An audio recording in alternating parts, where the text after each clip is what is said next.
అన్న ఇదే సోలమన్ ని మొన్న 3-4 రోజుల క్రితం మర్డర్ చేశారన్నా. అదే అన్న చాలా దారుణం. 200 కుటుంబాలు ఊరు బయట ఉన్నాయన్న. మీరు కూడా అప్పుడు చెప్పారు మీరే వస్తామని, కానీ ఇంకా సమయం వాళ్ళు కొంచెం టైం అడిగారు అందరు కూర్చొని మాట్లాడుకోవడానికి. ఈ లోపల ఇతని భార్య బాగాలేదని పోతే పోయినందుకు మర్డర్ చేశారన్న.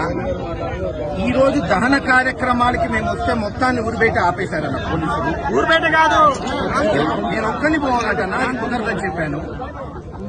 అందరు 100 మంది వస్తే లేదు ఊర్లోకి 5 మంది పోయి దానం చేయాలంటే ఎవరు ఒప్పుకోవట్లేదు. అందరి ఊరు బయట ఆగామన్నా.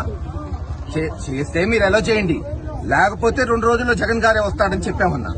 మీరు ఈ రోజు ఎలా చేయకపోతే 3,000 మంది అసలు అమాయకుడు అన్న. చనిపోయినోడికి అసలు గొడవలకి ఫ్రాక్షన్ కి ఏ రోజు కోడు పాపం. అందరు స్వచ్ఛందంగా వస్తే పోలీసులేమో ఎవరు నెల చేయం 5 కార్లు అంట. వాళ్ళు చెప్పిందంతా విన్నామన్నా. వాళ్ళు ఈ రూట్ కాదు ఆ రూట్ అంటే అదో చెప్తున్నాం. మనకే దానం కావాలి పాపం. అతను మళ్ళీ ఫ్యామిలీ ఫీల్ అవుతారు కదన్నా, సెంటిమెంట్ అన్ని ఒప్పుకున్నాం. తీరా ఊరు దగ్గరికి వస్తే ఇప్పుడు ఊర్లోకి ఎలా చేయరంట. ఓన్లీ 5 నాయకులు పంపిస్తారంటే రోడ్డు మీద కూర్చున్నామన్నా. ఇప్పుడు అనుజ్ రావు అని వాళ్ళ బ్రదర్ అన్న.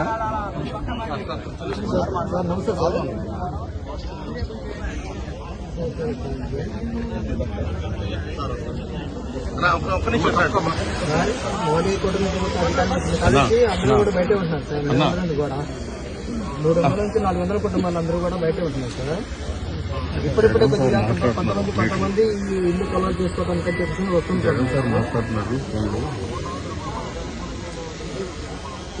అవును సార్, దాన్ని చూసుకొని మనం కొంతమంది అప్పుడప్పుడు కొంతమంది వచ్చేస్తారు సార్. అయితే బ్రదర్ కూడా ప్రస్తుతానికి గ్రామం పక్కన బ్రాహ్మణపల్లిలో నివాసం ఉంటుంది సార్. వదినమ్మ గారికి బాగలేకపోతే చూడటానికి వచ్చారు సార్. ఈలోగా కలర్గా ఉన్న బ్రష్ ముఖం కడుకుందని చెప్పి రోడ్డు మీద ఇంటి ముందుకు వచ్చినటువంటి వ్యక్తిని, అన్నయ్యని మోటమరి పేతురు కాంతారావు అనే వ్యక్తులు రాడుతో దారుణంగా తల మీద కొట్టారు సార్. దీని మీద మేము హాస్పిటల్కి వెళ్ళేసి మామూలుగా ట్రీట్మెంట్ చేసి చూసుకుంటే సీరియస్ గా చెప్పేస్తారని అన్న.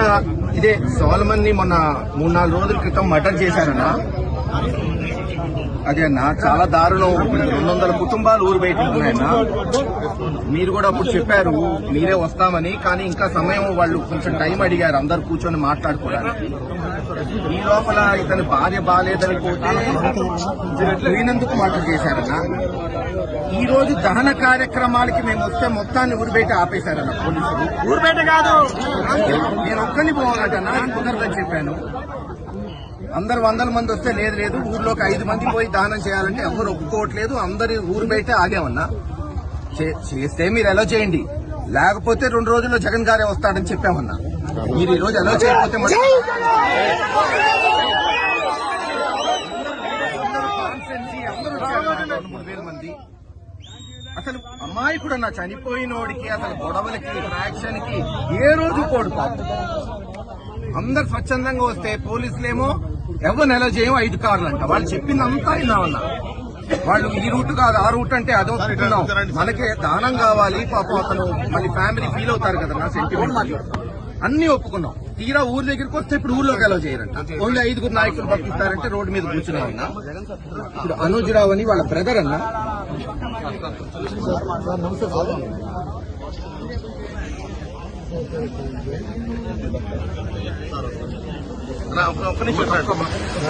మోడీ కుటుంబం అందరూ కూడా బయటే ఉంటున్నారు సార్.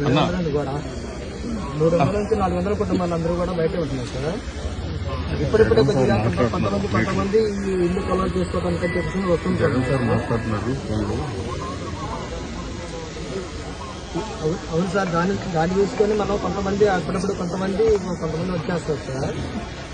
అయితే బ్రదర్ కూడా ప్రస్తుతానికి గ్రామం పక్కన బ్రాహ్మణపల్లిలో నివాసం ఉంటుంది సార్. వదినమ్మ గారికి బాగలేకపోతే చూడటానికి వచ్చారు సార్.